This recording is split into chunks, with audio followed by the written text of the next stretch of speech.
nós vamos estudar o capítulo de número 3. Miqueias, capítulo de número 3.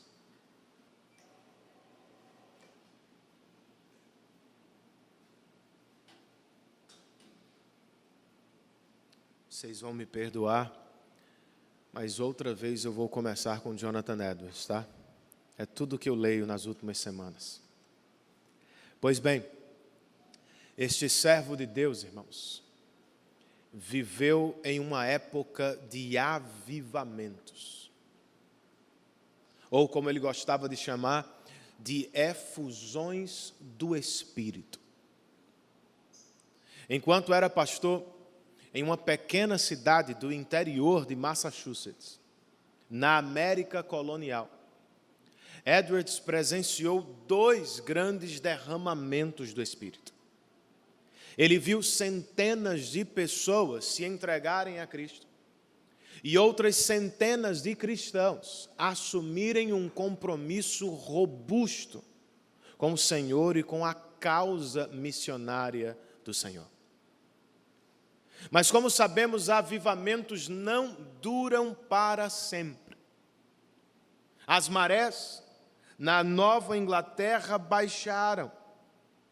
A força espiritual dos crentes caiu. E outra vez uma apatia se abateu sobre a igreja de Edwards. Como os puritanos, 100 anos antes dele, gostavam de dizer, era como se Deus estivesse se escondendo de seu povo.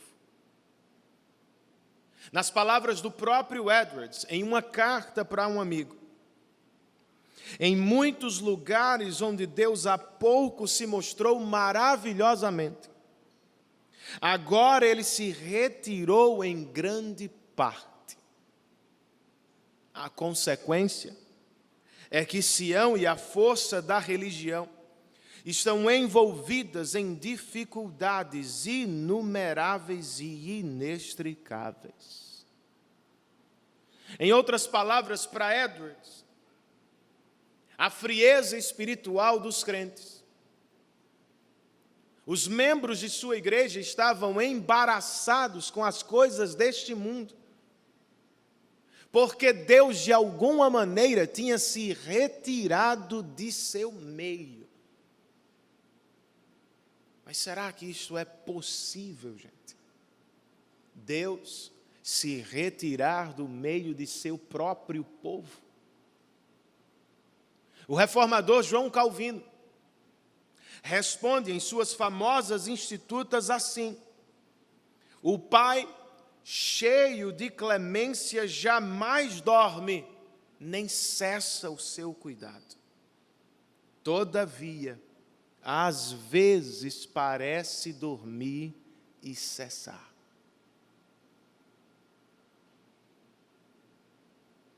Não é o que você pode estar vivendo na caminhada? Terá Deus aparentemente se retirado do meio de sua igreja?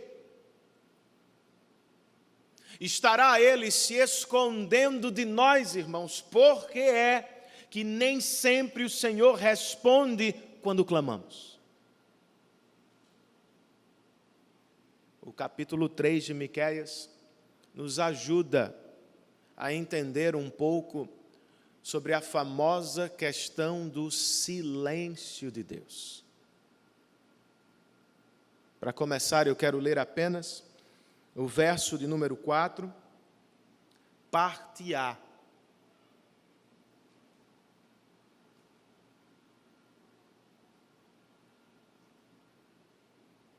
O texto inspirado registra: um dia clamarão ao Senhor,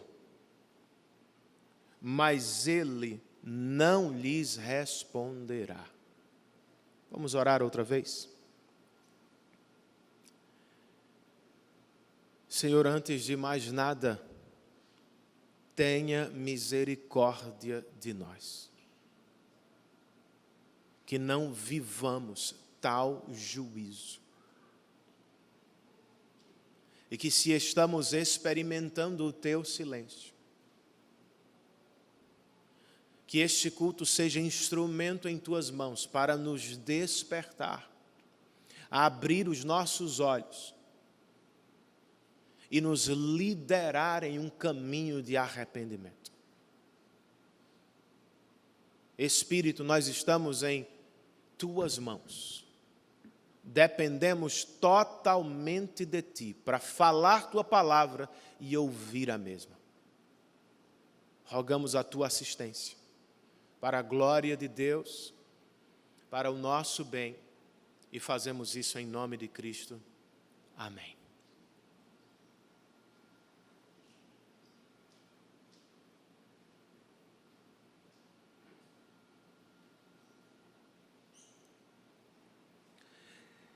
Estudiosos nos contam, irmãos, que o segundo bloco de oráculos de Miqueias, o que está entre os capítulos 3 e 5, data dos dias do reinado de Ezequias, quando Jerusalém estava sitiada pelo poderoso exército de Senaqueribe, rei da Assíria.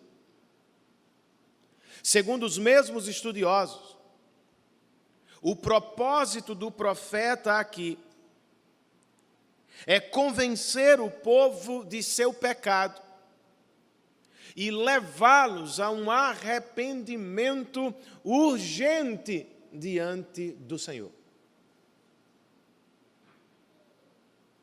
Nossos irmãos que viviam em Jerusalém e em Judá precisavam o quanto antes voltar a Deus em arrependimento. Caso contrário, como juízo divino, Deus não lhes responderia quando clamassem no dia da necessidade. Esse é o elo, aliás, de todo o capítulo.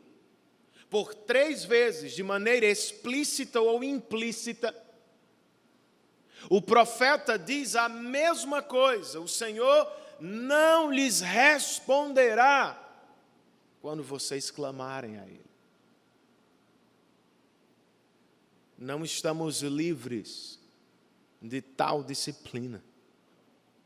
A qualquer momento, Deus pode decidir por temporariamente não responder às nossas orações.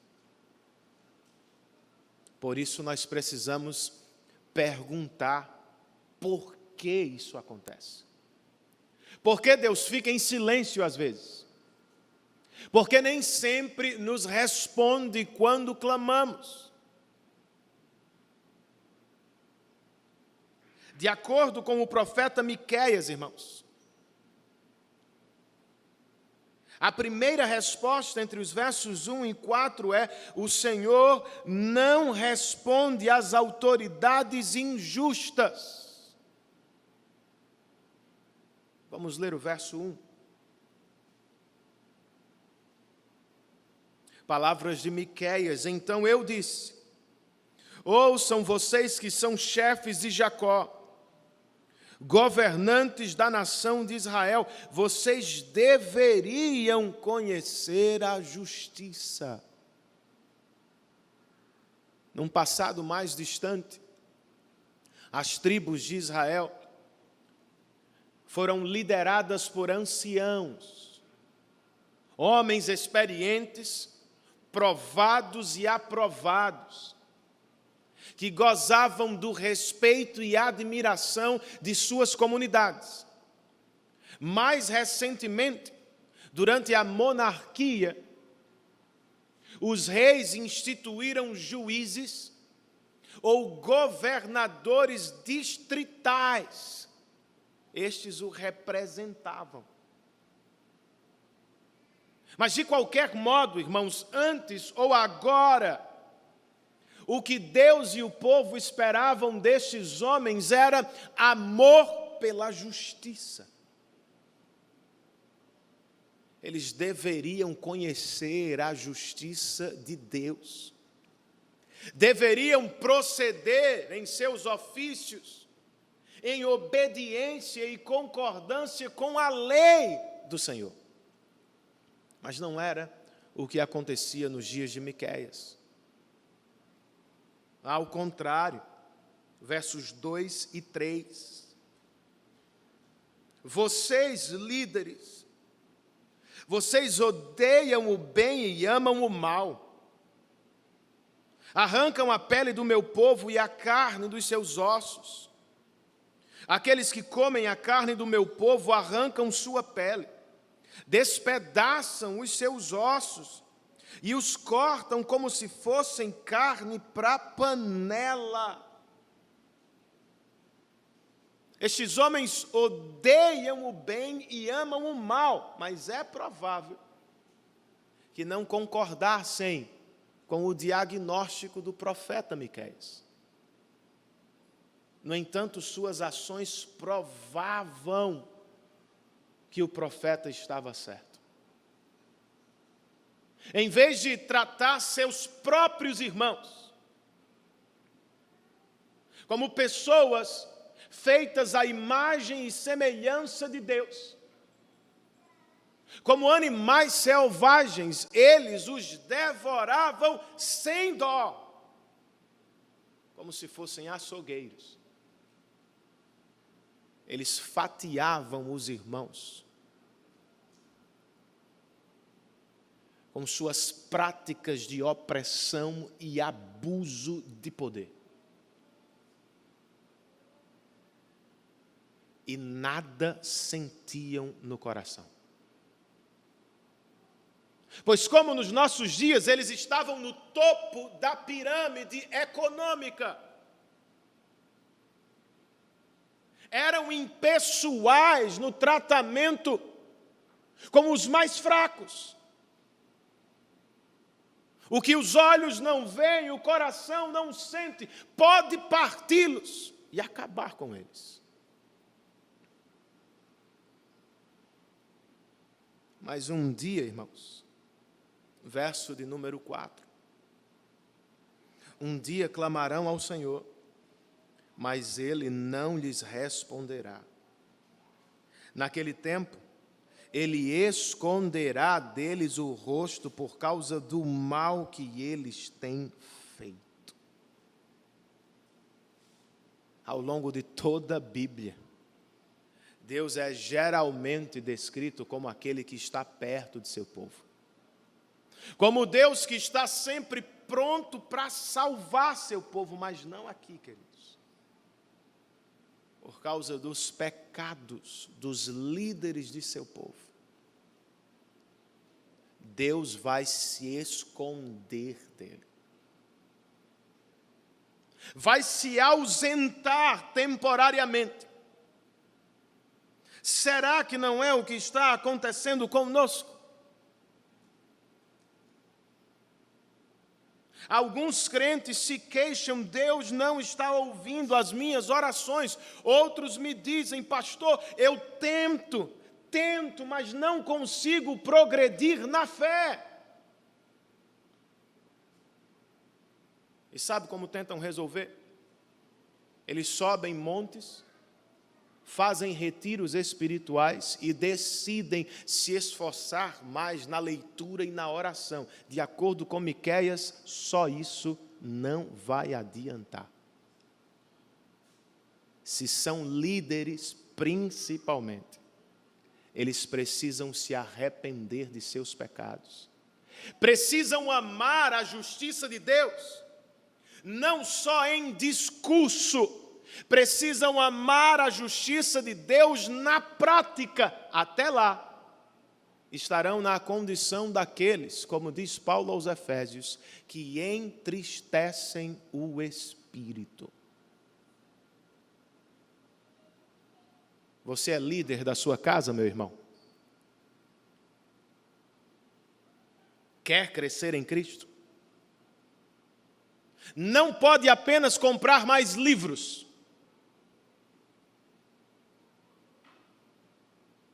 Não pode somente decidir orar mais durante a semana. Não sei se você se lembra, mas Pedro, em sua primeira carta, disse que quando nós não tratamos nossas esposas com a devida honra, Nossas orações são impedidas. Talvez você não precise de seminário. Talvez não precise de mais livros na biblioteca. O que lhe falta talvez seja amor.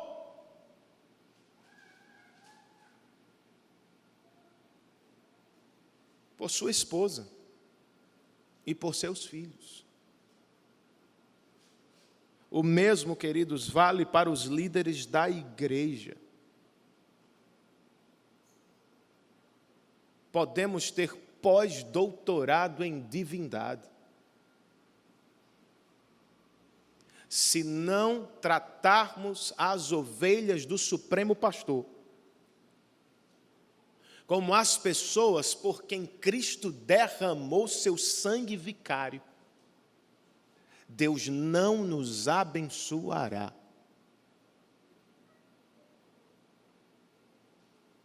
Se tentarmos dominar as ovelhas de Deus, diz o mesmo Pedro, o próprio Deus vai se opor aos nossos ministérios.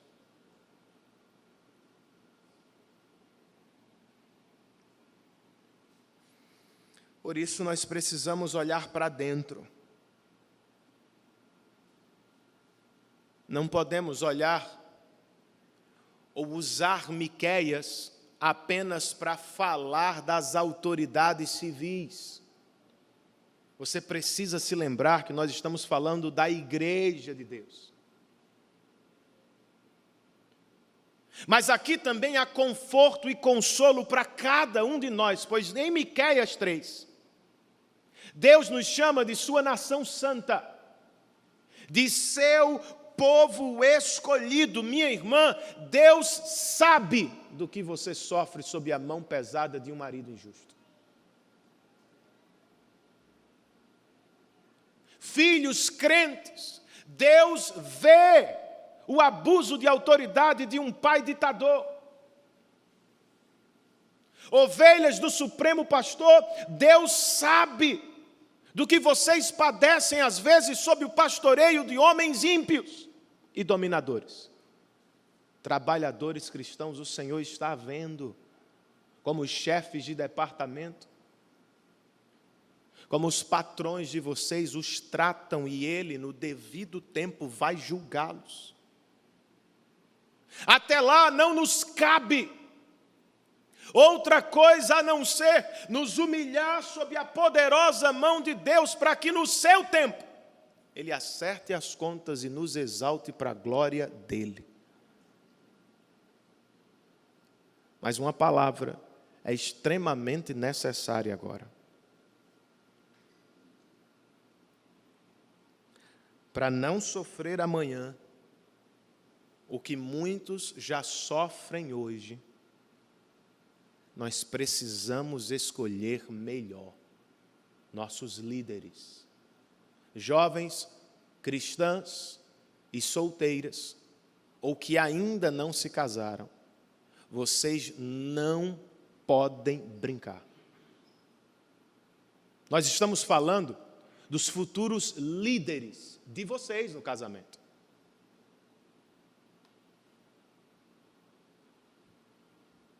Eu já ouvi dezenas de histórias tristes de jovens cristãs que se casaram,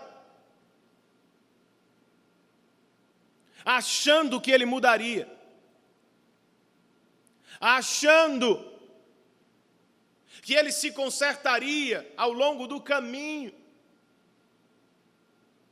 ou não viram o que tinham que ver, ouviram e não deram a devida atenção. Minha irmã, ele vai ser seu líder pelo resto da vida. Você não pode achar que ele é crente. Não pode presumir que ele conhece as Escrituras. Não pode ter dúvida sobre o compromisso dele com a liderança da família à luz da palavra. Sério, tantas vezes eu converso com jovens e fico me perguntando, será que ela não viu? Todo mundo via. Mas ela insistiu. E onde estava o pai dessa moça? Pais, nós não podemos entregar nossas filhas ao campo de batalha sozinhas. Não é uma decisão que cabe a elas somente. É uma das decisões mais importantes da vida. Ela precisa da sua ajuda, meu irmão.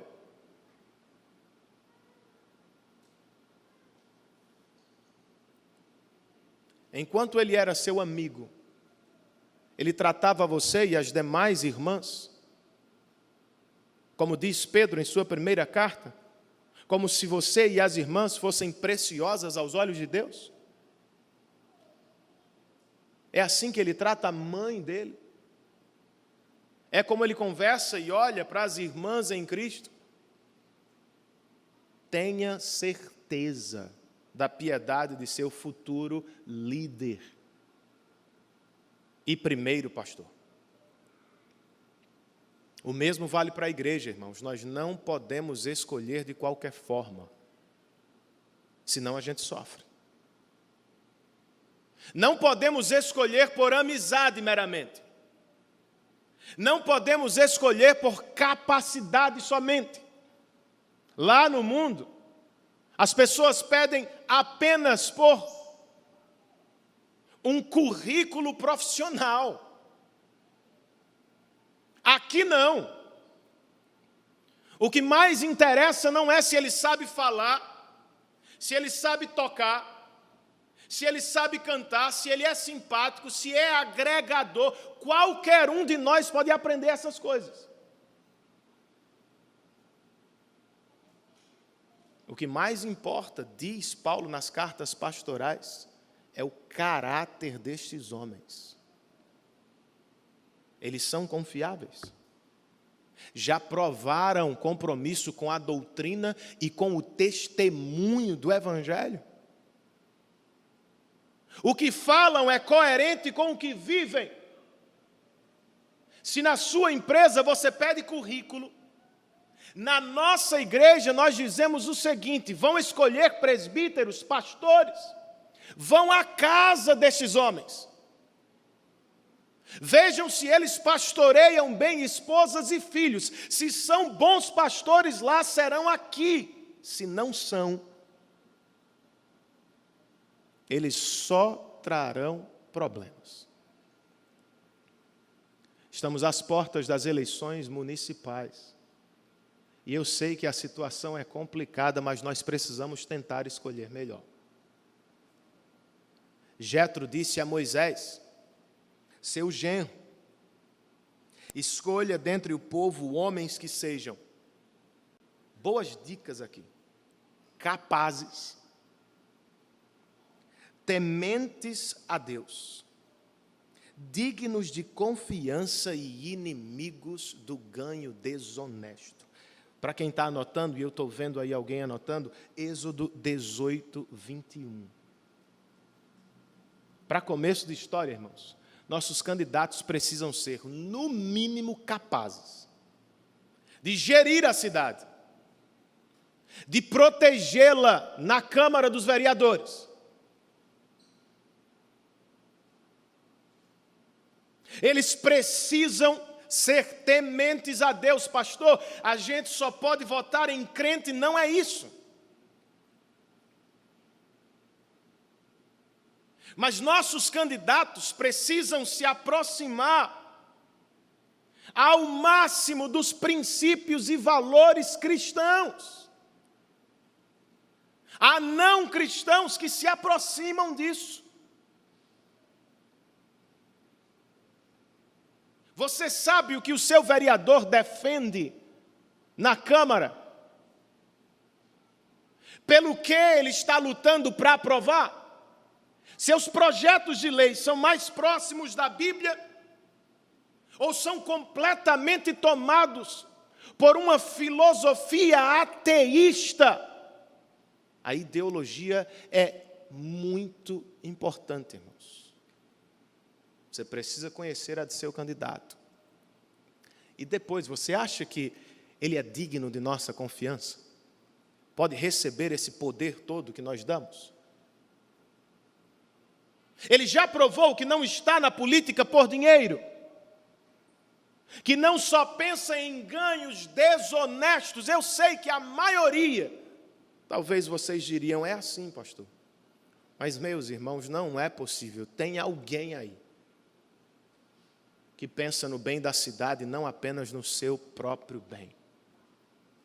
Por mais difícil que seja, cabe-nos orar pelas autoridades, diz Paulo a Timóteo. E cabe-nos escolher ou fazer as melhores escolhas que podemos. Que Deus nos ajude, irmãos.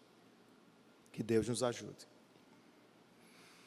Porque o Senhor nem sempre nos responde, irmãos. Segunda resposta de Miqueias, entre os versos 5 e 8, é: o Senhor não responde aos pastores falsos.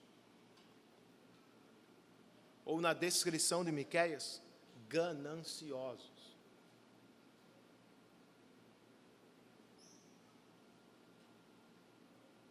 Verso 5.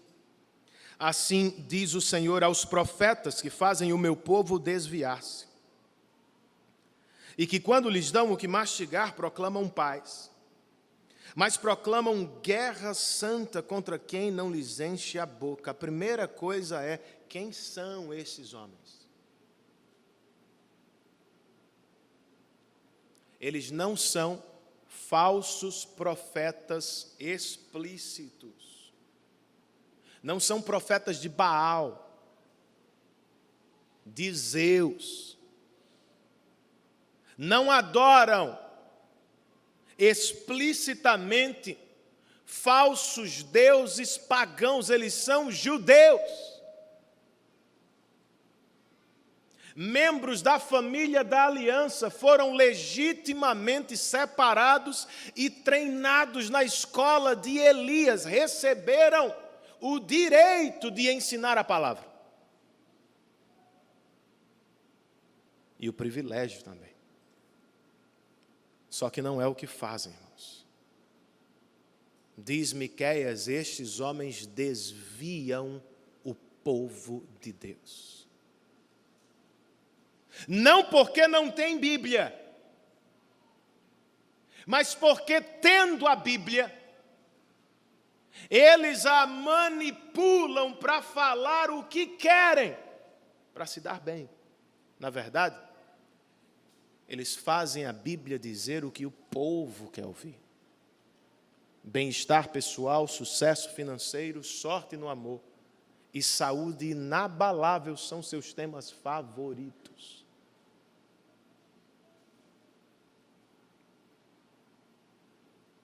E o que Deus fará com estes pastores, irmãos? A primeira resposta está no verso 6. Por tudo isso a noite virá sobre vocês, noite sem visões, haverá trevas sem adivinhações, o sol se porá e o dia se escurecerá para os profetas. Em outras palavras, Miqueias está dizendo: se não querem ser fiéis à mensagem de Deus, vocês ficarão sem mensagem alguma. Nem adivinhação, o que era claramente proibido em Israel, vai dar certo.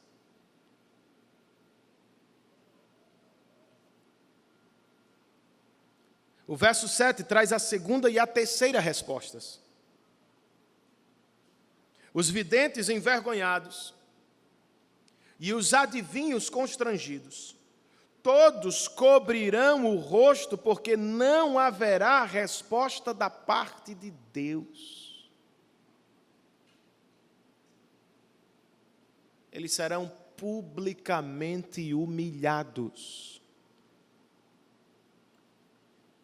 Suas artimanhas vão falhar. O encanto vai passar. As pessoas vão cansar de suas mensagens. Ou vão acordar e vão abandoná-los. E o pior, Quando se voltarem para Deus, Ele não vai lhes responder.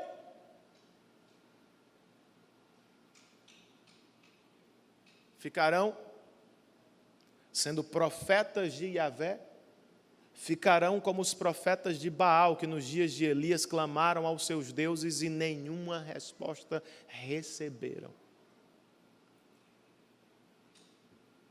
Mas quanto a mim, verso 8, Miqueias falando de si mesmo, graças ao poder do Espírito do Senhor, estou cheio de força e de justiça, para declarar a Jacó a sua transgressão e a Israel o seu pecado. Quanta diferença, irmãos!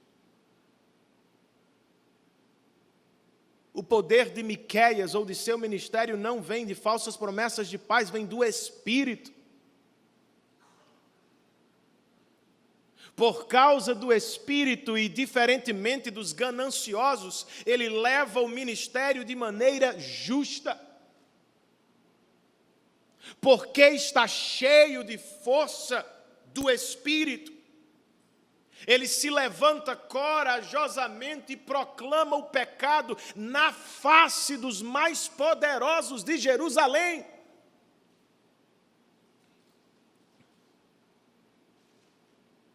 Ele não os teme, nem deveria temer, pois Deus está ao seu lado. Não é o que queremos, gente. Mas será que é o que temos?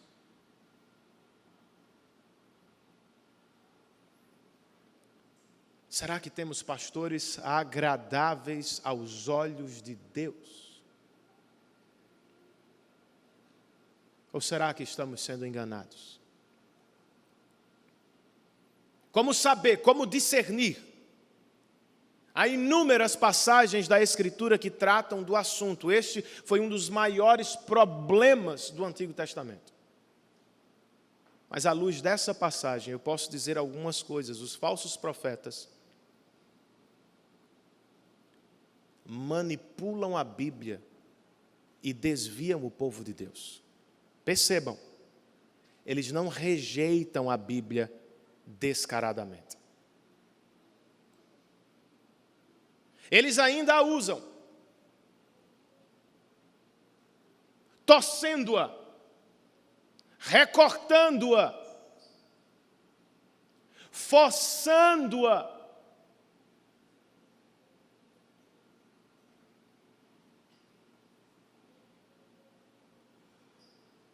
Fazem-na dizer o que querem, irmãos. Além disso, como diz Miqueias aqui, a motivação deles é o estômago. Na versão paulina, o Deus destes homens é o ventre. Ou seja, eles não estão preocupados com a glória de Deus, em pregar para apresentar a grandeza de Deus. Não se ocupam com o crescimento dos irmãos. Eles só querem se dar bem na vida, enriquecer os próprios cofres, através das falsas promessas de paz que fazem.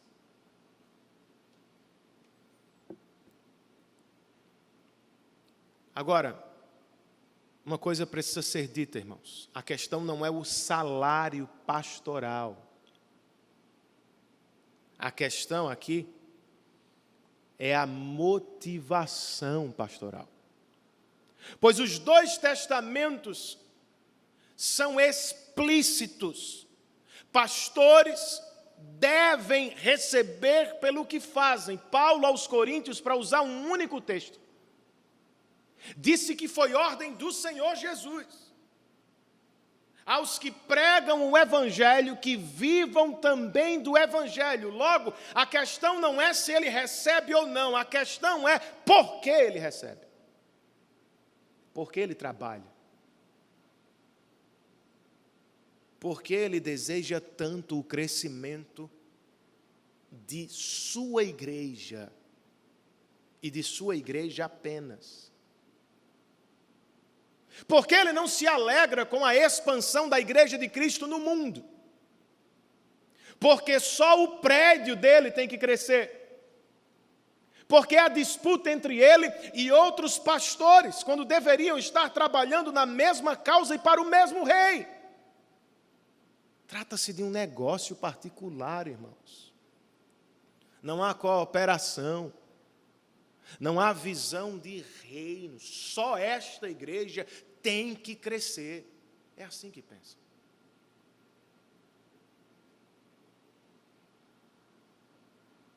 Não é o caso de Miqueias. Não é o caso de um pastor que agrada a Deus. À luz desta passagem, o pastor que agrada a Deus, irmãos, é fiel na pregação da palavra. Ele não altera a mensagem para agradar clientes. Ele não tem clientes. Ele é fiel à pregação da palavra. E por isso, muitas vezes, desagrada até crentes.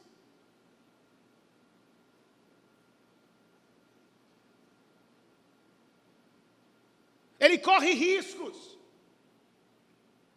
Miqueias está para morrer, desafiando as autoridades. Os outros profetas do Até corriam risco. Pastores fiéis à Escritura correm riscos. Os riscos externos de serem taxados de incompreensíveis, ignorantes, retrógrados. Riscos internos de pessoas ou grupos que decidem por votá-lo para fora da igreja por não concordar com a pregação da palavra.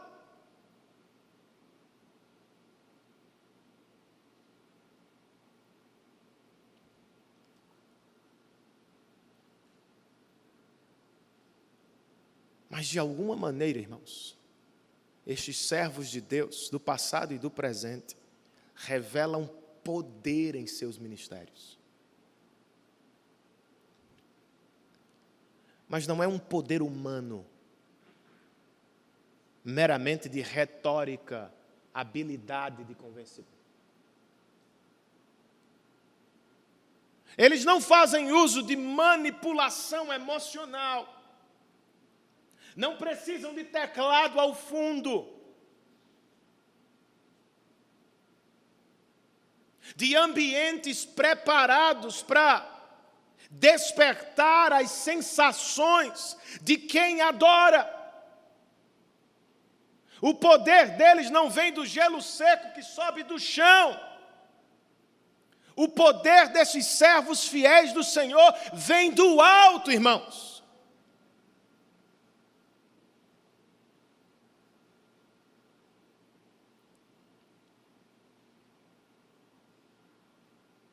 Pois eles reconhecem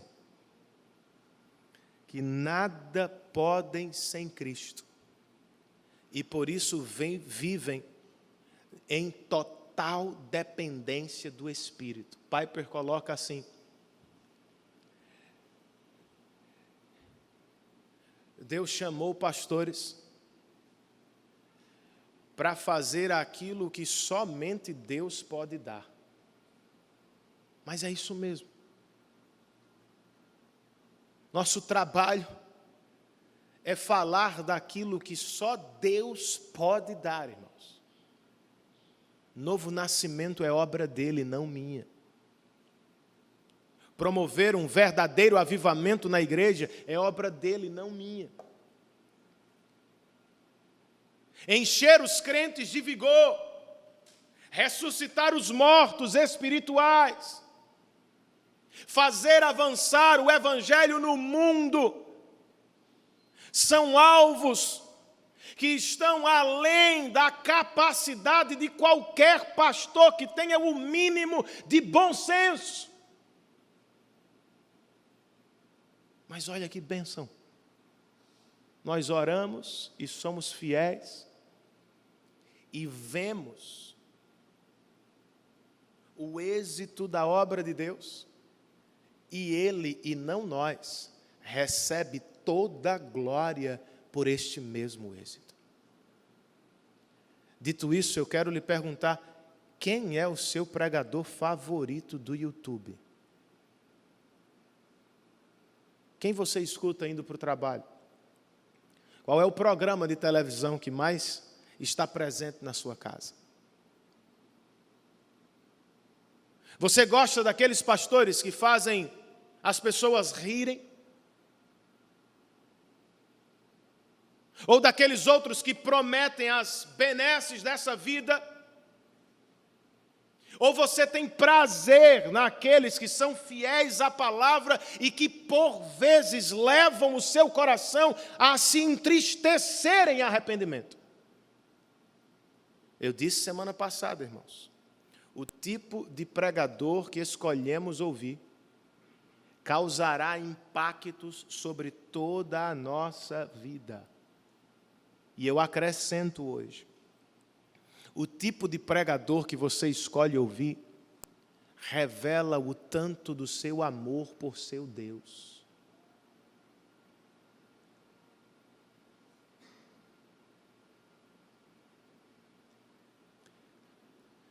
E não é uma questão de ser chato, irmãos.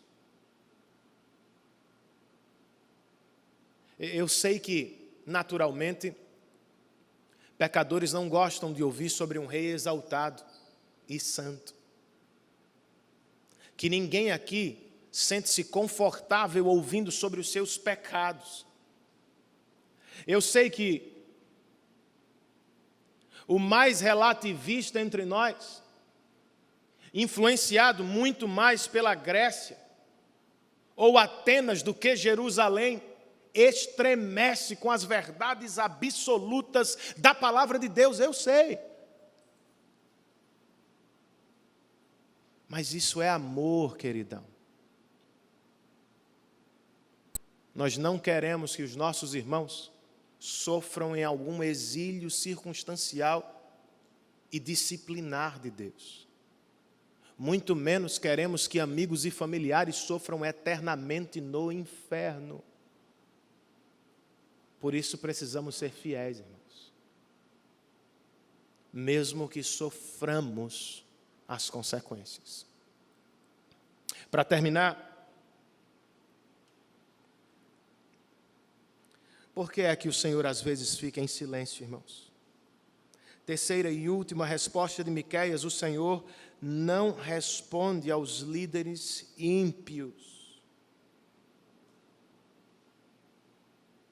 Verso 9.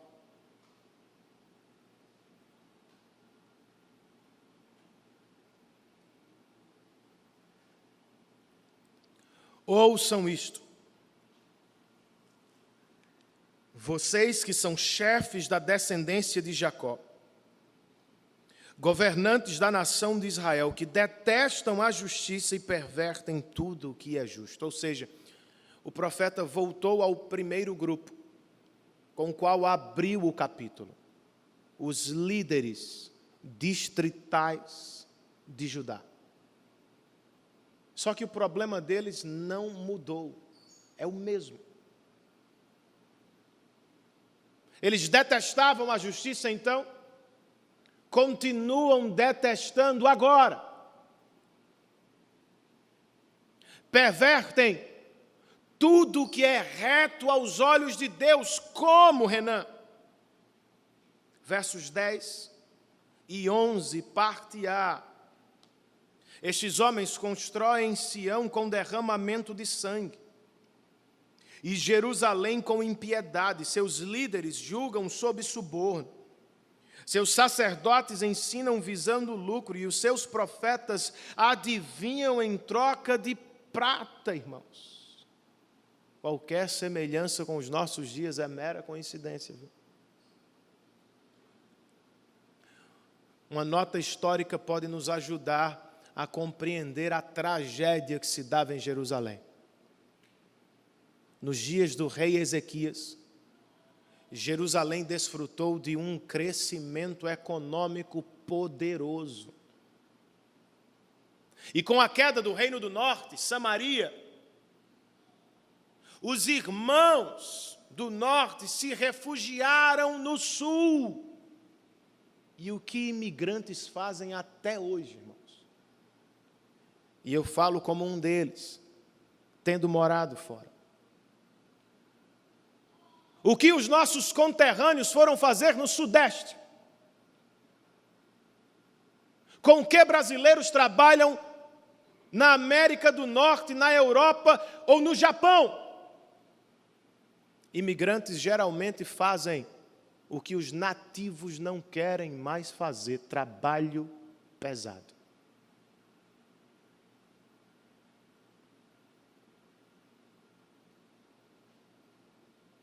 Os imigrantes que vieram do norte foram para a construção civil e realizaram as maiores obras do rei Ezequias. Só que o profeta não se impressiona com nenhuma delas. Ele está perplexo com a exploração dos imigrantes. A cidade foi construída, ou seus grandes monumentos foram erigidos, ao custo do sangue dos imigrantes que chegaram do norte. Bêbada de impiedade. Juízes julgam sob suborno. Pastores trabalham pelo que recebem. Profetas dizem o que as pessoas querem em troca de prata. Irmãos, nada mudou. E o pior, para mim isso aqui é o pior. Verso 11, parte B. Depois de tudo isso, eles ainda se apoiam no Senhor, dizendo: o Senhor está no meio de nós. Nenhuma desgraça nos acontecerá. O que é isso, gente? Outra vez é presunção espiritual. Se apoiar em Deus não é pecado. É correto e recomendado em toda a Bíblia. Encostar-se no Senhor significa depender dEle, esperar dEle, confiar nele. Ter Deus no nosso meio é o que canta o Salmo 46. Deus está no meio dela, não será abalada qualquer igreja. Ou todas as igrejas deveriam desejar isso. Então qual é o problema, Renan? Embora a doutrina soe correta, há uma discrepância grotesca entre a fé cantada aos domingos, no caso deles, aos sábados, e a fé praticada de segunda a sexta.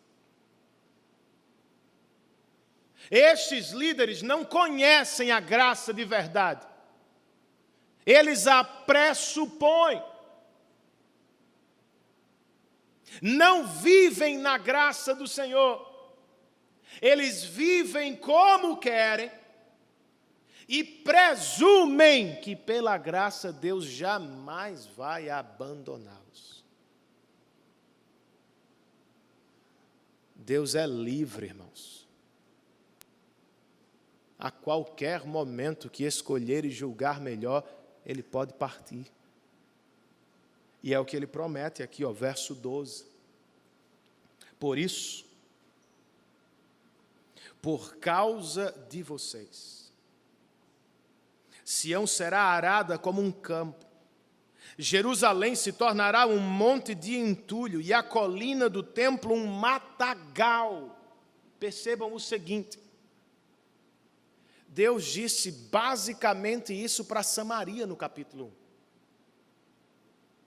Agora Ele está dizendo o mesmo para Jerusalém: você será arrasada.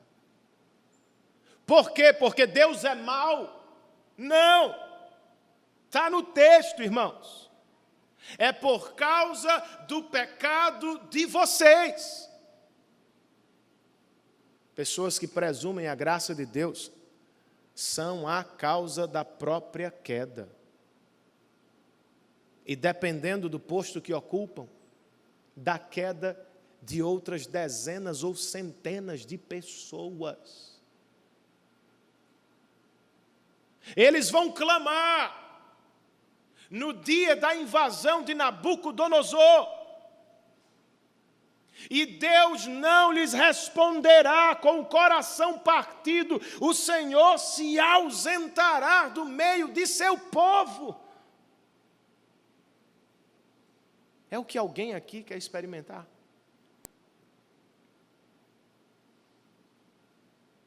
Ninguém diria hoje: eu ficaria feliz se a minha família fosse destruída, pastor. Eu me alegraria se os meus filhos fossem condenados ao inferno. Alguém aqui diria isso? Essas pessoas também não diziam. Mas é o que vão experimentar, irmãos. Seus filhos vão para o exílio, pois eles foram presunçosos diante do Senhor. Como eles, nós também podemos presumir o poder de Deus sobre nós. Para estes homens, o que importava era o que era feito aos sábados. Eles viviam como queriam, de segunda a sexta. Tocavam a vida como se Deus não existisse. Mas aos sábados estavam lá, ocupando os melhores lugares do templo de Salomão. Era como se no templo existisse uma mágica. Como se a cada semana eles recebessem uma bênção para a semana. O que importa é o que fazemos aqui, não ali. Os judeus dos dias de Samuel viviam do mesmo jeito. A despeito dos próprios pecados, quando iam à batalha, confiavam na arca do Senhor. Tragam a arca vai nos dar vitória. Deus lhes permitiu perder para os filisteus e a arca, Ele deixou que ela fosse levada, irmãos. Tem muito crente vivendo assim, presumindo a bênção do Senhor. Acreditando que pode levar a vida como quer, de segunda a sexta. E que estando aqui aos domingos, estão seguros e plenamente abençoados, meu amigo. Deus não é seu empregado religioso. Deus não é uma ferramenta do seu sucesso. Ele não é um objeto sagrado que você pode acessar no seu aplicativo quando tem necessidade. O nosso Deus não cabe no bolso. Não pode ser domesticado, recortado, redesenhado. Ou você o adora ou não adora. Ou é servo dele todos os dias, de segunda a domingo, ou você não é servo dele. É simples assim.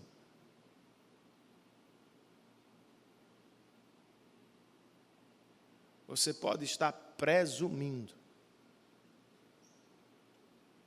Se é como vive, você vai perder inúmeras batalhas na vida. Então tenha cuidado.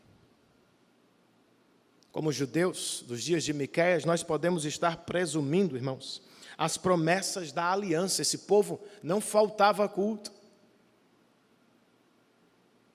Estas pessoas amavam cantar nos cultos. Deus está no nosso meio. Ele é o nosso Deus. Nós somos o povo de Deus. Estes são os privilégios da aliança. Mas e os compromissos? E a nossa parte? e os preceitos da aliança não têm valor.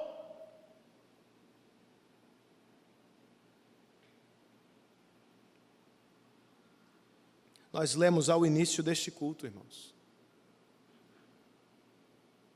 Os judeus presumiram a presença de Deus, adoravam ídolos e acharam que o Senhor jamais os abandonaria. Ele abandonou Siló. Não presuma que está tudo bem. Não ache que porque seu nome está no rol de membros, está tudo bem. Se você leva uma vida de desobediência, você pode sofrer as consequências. Filhos de crentes que estão conosco semanalmente, não presumam que vocês são salvos. Não confiem na fé de seus pais. Não ache que tem tudo o que precisa. Tenha certeza que você também é um crente.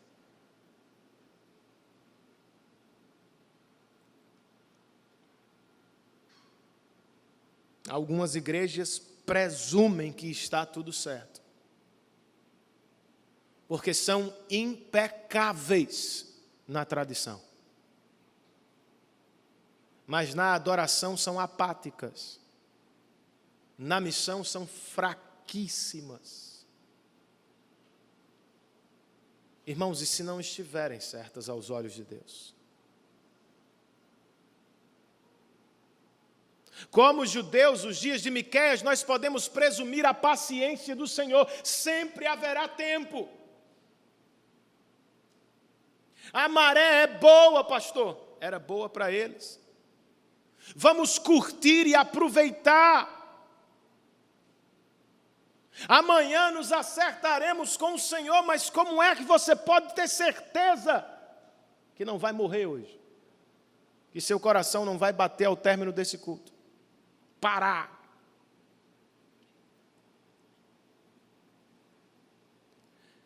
É verdade, irmãos, que a Bíblia fala carinhosamente sobre a longanimidade do nosso Deus. Mas apostar na paciência dele é tolice. Uma vez que você não sabe até onde vão os seus dias.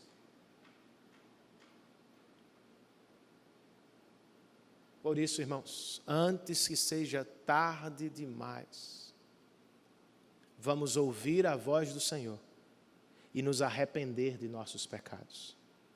100 anos depois, Jeremias se levantaria no meio do povo e diria: o Senhor enviou-lhes inúmeros profetas. E eles disseram as mesmas coisas, mas vocês não lhes deram a atenção. Sigam para a Babilônia. 700 anos depois,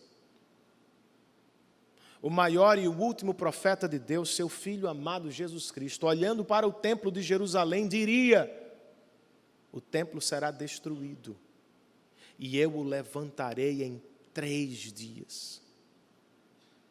Como profeta, ele estava antecipadamente afirmando que o templo seria destruído, e de fato foi, irmãos. Mas quando falou de reconstrução, ele pensava no próprio corpo, em sua morte e ressurreição, e no verdadeiro templo, o lugar de encontro entre um Deus santo e um povo pecador e redimido. Como é que Deus vive com pecadores se Ele abomina o pecado? Como Ele pode ter dentro de seu templo pecadores? Como eu e vocês podemos já fazer parte do povo salvo por Ele? Cristo, irmãos. Ao morrer na cruz do Calvário, o Senhor recebia a nossa condenação e nos dava salvação. Por meio de Cristo, e enquanto julgava os nossos pecados nele, Por graça e amor eternos, o Senhor nos colocou para o lado de dentro de seu templo. E quem entra está seguro para todo o sempre. É o que a gente quer para você, amigo ouvinte do Evangelho. Pois haverá uma última destruição, que será seguida de juízo e inferno eterno.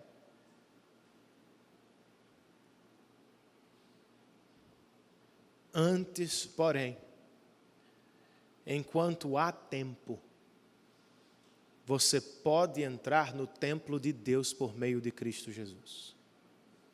Reconheça que é um pecador, que nada tem para oferecer a Deus. E reconheça que Cristo morreu como o seu representante. Que o sangue dele lhe perdoa, que o sacrifício dele o salva. E então você viverá conosco, segurança na terra e segurança eterna para a glória de Deus. Não é o que também queremos, queridos?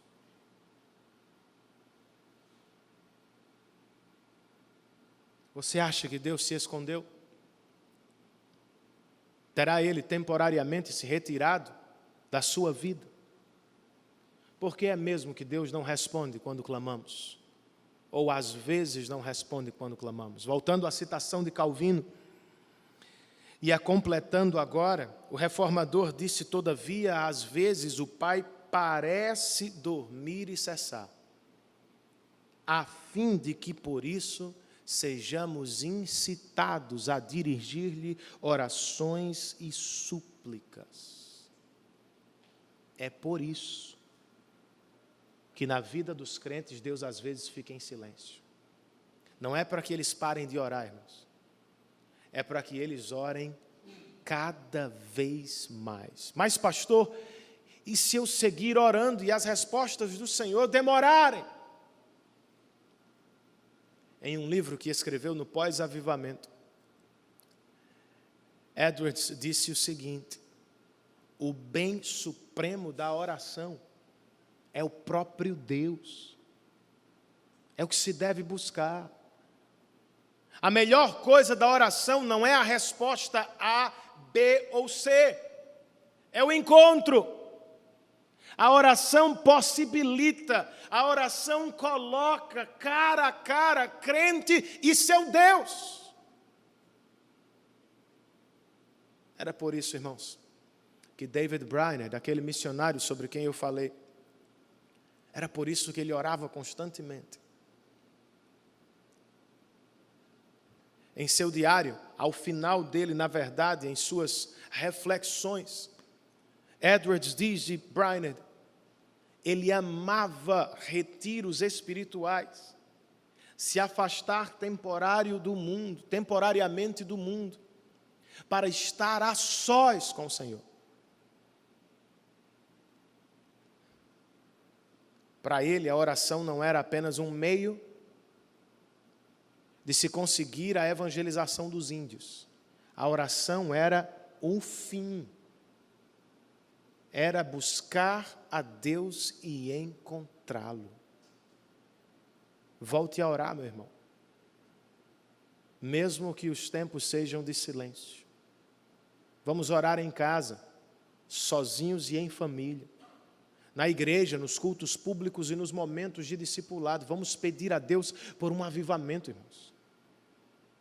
Não se dê por satisfeito com uma vida cristã medíocre, indiferente, seca, vazia. Nós precisamos de reforma. E no nosso caso, reforma não é mudar a casa. É voltar à forma antiga. Precisamos ser fiéis às Escrituras.